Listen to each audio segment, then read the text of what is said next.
శ్రీ మహాగణాధిపతయే నమః. ఐం మహాసరస్వత్యే నమః. శ్రీ లలితాంబికాదేవ్యే నమః. అయ్యప్ప స్వామి మామూలుగా మహిషాసురుడు వేరు, మహిషి వేరు. మామూలుగా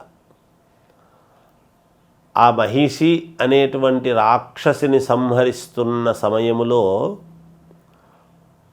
ఆమె ఏమైంది అంటే, ఆ సంహరించిన తర్వాత విపరీతముగా ఒక కొండలాగా పెరుగుతూ ఉందంట.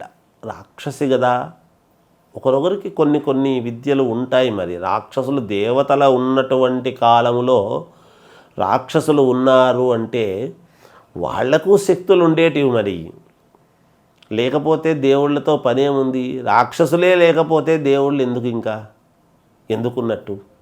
కాబట్టి రాక్షసులను సంహరించటము కోసమే కదా దుష్ట శిక్షణ, శిష్టరక్షణ అనేటువంటి దానికోసమే కదా భగవంతుడి యొక్క అవతారాలు అనేటువంటివి వచ్చాయి. అందువలన అలా పెరుగుతూ కొండలాగా పెరుగుతూ ఉండేటువంటి దాన్ని చూసి అయ్యప్ప పాదముతో గట్టిగా నొక్కి పట్టుకున్నాడంట. అలా పట్టుకునేటువంటి దాని వలన అయ్యప్ప పాదము వలన ఆమె పునీతురాలై, మహిషి అనేటువంటిది ఆడ రాక్షసి కాబట్టి చాలామంది దుర్గా అమ్మవారు మామూలుగా నవరాత్రులలో జరిగినటువంటి మహిషాసురమర్దిని అంటే దుర్గాదేవి చంపినటువంటి మహిషాసురుడు, అయ్యప్ప స్వామి చంపినటువంటి మహిషాసురు ఇద్దరూ ఒకటేనా అని అడుగుతూ ఉంటారు. ఇక్కడ మహిషి, అక్కడ మహిషాసురుడు, అది వేరు ఇది వేరు. ఆమె స్త్రీమూర్తి కాబట్టి అయ్యప్ప సౌందర్యాన్ని చూసి నన్ను నీవు పెళ్లి చేసుకో, నీ పరమ పవిత్రమైనటువంటి పాదముతో నేను ఒక శాపము వలన కదా రాక్షసత్వం పొందుతారు. ఆ పాదము ఎప్పుడైతే నొక్కి గట్టిగా పట్టుకున్నటువంటి దాని వలన అయ్యప్ప అంత పవిత్రుడైనటువంటి పాదము సోకినందుకు ఆమె మళ్ళీ సౌందర్యవతి అయి నన్ను చేసుకో అంటే అలా కుదరదు అని అన్నాడు అయ్యప్ప. సరే, తర్వాత పూర్ణ, పుష్కల అని వాళ్ళ యొక్క తండ్రి యొక్క కళ్ళు రెండు, ఆ కళ్ళు కుడి కన్ను ఎడమ కన్ను పూర్ణ పుష్కల అనేటువంటి పేరుతో అయ్యప్ప స్వామి చేసుకున్నాడు అని ఒక ఇది చెప్తారు.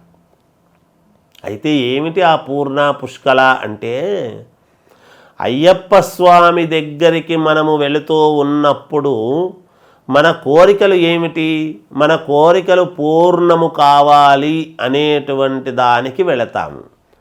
అలాంటి కోరికలు మనకు పూర్ణముగా ఇవ్వటానికి అనేటువంటిది అయ్యప్ప స్వామి ఒక భార్య పూర్ణ అని, ఎంతమంది పోయినా ఇవ్వటానికి మనము పుణ్యం, మనకు జరిగేటువంటివి కావాల్సినటువంటి కోరికలు తీర్చడానికి పుష్కలంగా అయ్యప్ప స్వామి ఇస్తున్నాడు. కాబట్టి పుష్కల అనేటువంటి ఆమె ఇంకొక భార్యగాను, అయితే రూపాలుగా కాకుండా ఆయన దగ్గర శక్తిగా ఉన్నాయి అని. పూర్ణ అనేటువంటి ఒక శక్తి, పుష్కల అనేటువంటిది ఒక శక్తి.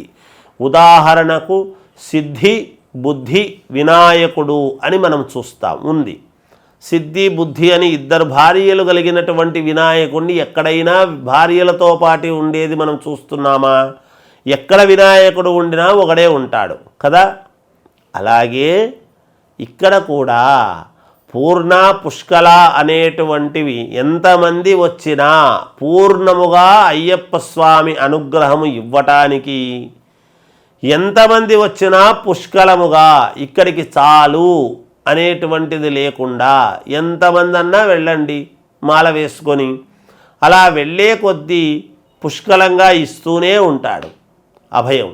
అందువలన ఒక అయ్యప్ప దగ్గరే అలాంటిది మనకు జరుగుతుంది అనేటువంటి భావనతో చెబుతారు పెద్దలు.